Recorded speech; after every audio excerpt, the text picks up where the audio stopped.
ഇന്ന് പുരുഷന്മാർ അനുഭവിക്കുന്ന പ്രധാന പ്രശ്നങ്ങളൊരു പ്രശ്നമാണ് ഉദ്ധാരണ സംബന്ധമായ പ്രശ്നം.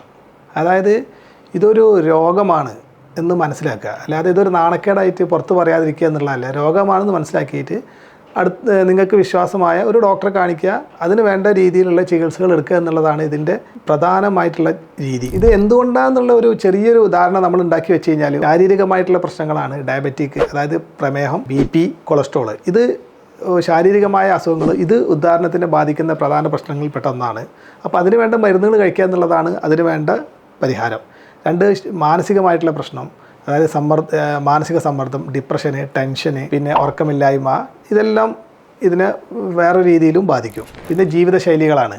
ജീവിതശൈലി എന്ന് പറയുമ്പോൾ മദ്യപാനം, പുകവലി, പിന്നെ ഒരു ക്രമമല്ലാത്ത ജീവിതം, ഉറക്കമില്ലായ്മ, ഇതും ഈ ജീവിതശൈലികളും ഇതിന് ഉദ്ധാരണത്തിനെ ബാധിക്കുന്ന ഒരു പ്രധാന പ്രശ്നങ്ങളാണ്. ഇതിന് പരിഹാരം, നമുക്ക് ചെയ്യാൻ പറ്റിയ പരിഹാരങ്ങൾ ചെറിയ രീതിയിലുള്ള ഭക്ഷണ മാറ്റങ്ങൾ വരുത്തുക. അതായത് തണ്ണിമത്തന്നെ കഴിക്കാം ഭക്ഷണത്തിൽ, പിന്നെ നട്ട്സ്, ബദാം, വാൾനട്ട്, ഈന്തപ്പഴം, ഇതൊക്കെ ഭക്ഷണത്തിൽ നമുക്ക് ഉൾപ്പെടുത്തി കഴിക്കാൻ പറ്റുക നോക്കുക.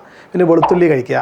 ഇതൊക്കെ നാച്ചുറലായിട്ട് നമുക്ക് കഴിക്കാൻ പറ്റിയ ഭക്ഷണങ്ങളാണ്. പിന്നെ ചെറിയ രീതിയിലുള്ള വ്യായാമങ്ങളായിട്ട് ഒരു അരമണിക്കൂർ ഡെയിലി നടക്കാൻ ശ്രമിക്കുക. പിന്നെ കെഗൽ എക്സസൈസ്, അതായത് ഈ ഹിപ്പിനെ സ്ട്രെങ്ത് ചെയ്യുന്ന ഒരു എക്സസൈസ് ഉണ്ട്, അത് മാക്സിമം ചെയ്യാൻ ശ്രമിക്കുക. പിന്നെ നല്ല രീതിയിലുള്ള വിശ്രമം ആവശ്യമാണ്, ഉറക്കം.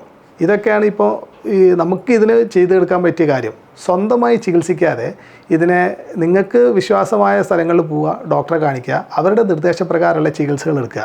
കാരണം ചില കണ്ടീഷനിൽ കൗൺസിലിംഗ്, കുറഞ്ഞ മരുന്നുകൾ, പിന്നെ എക്സ്റ്റേണൽ ആയിട്ടുള്ള ചികിത്സകൾ, ഇങ്ങനത്തെ കുറച്ച് ചികിത്സകൾ എടുത്തു കഴിഞ്ഞാൽ 90% വരുന്ന ഈ പ്രശ്നങ്ങൾ നമുക്കിപ്പോൾ എന്താക്കാൻ കഴിയും, പരിഹരിക്കാൻ പറ്റിയ അസുഖം തന്നെയാണ് ഇതെല്ലാം.